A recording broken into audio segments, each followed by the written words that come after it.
Chapter 35. But, I don't deserve it, Ruskin said. I ran away from you in the school playground, and Alvis has stolen the medal you gave me. All I've got left is a pin. Corky smiled and shook his head. That doesn't matter, my dear boy, he said. A pin is a useful thing to have. But there are other things as well, stammered Ruskin. Listen, Corky said. Nothing matters, only that we remain friends. You understand me? That's the only important thing. So you still want to be my friend? Ruskin asked. I'll always want to be your friend, Corky said. They hugged each other. Corky, said Ruskin, I'm still curious about what you did to get that medal. Will you tell me the story? Oh, I'm so tired, Corky said. Can't it wait a while, my dear boy? Please, pleaded Ruskin. Corky sighed and said, Well, I'll tell you as much as I can before tiredness overtakes me. Corky took a deep breath. When I was a child about your age, I had no friends. Don't ask me why.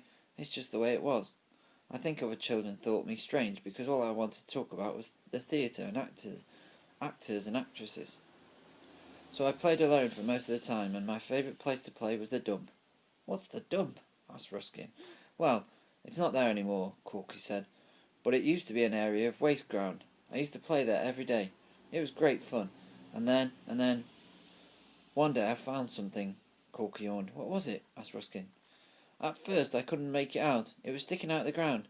It was pointed and shining like the head of a gigantic silver fish. Corky yawned again. Come on, urged Ruskin. No, my dear boy, please forgive me, but I'm far too tired. I'll finish the story tomorrow. Looks like me.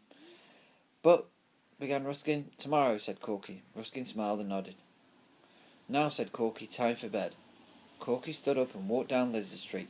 His walking stick made harsh tap-tapping sounds on the cracked pavement. When he got to his front door, Corky turned and waved to Ruskin. Ka-clunk went the train. Ruskin waved back. Eek went the pub sign. Corky went into his house. Corky closed the door. Ruskin put the tin helmet on and switched on the torch. The beam of the light shone all the way down Lizard Street. Ruskin walked up to the dragon and the golden penny. He shone the beam of light at the sign with the tiny green crocodile on it. There it is, thought Ruskin. The baby that became Krindlekrax. He stood at the sign for a long time, listening to it go eek in the night breeze. On his way home, he suddenly felt an overwhelming desire to knock on Corky's door, wake him up and tell him he loved him. But he resisted. After all, it would be unfair to disturb Corky's dreams to tell him something he could be told in the morning. It could wait until tomorrow, just like Corky finishing their story. Both things could wait until tomorrow. Ruskin walked home. The noises of Lizard Street echoed around him. Ka-clunk, eek, da-boing, da-shoo.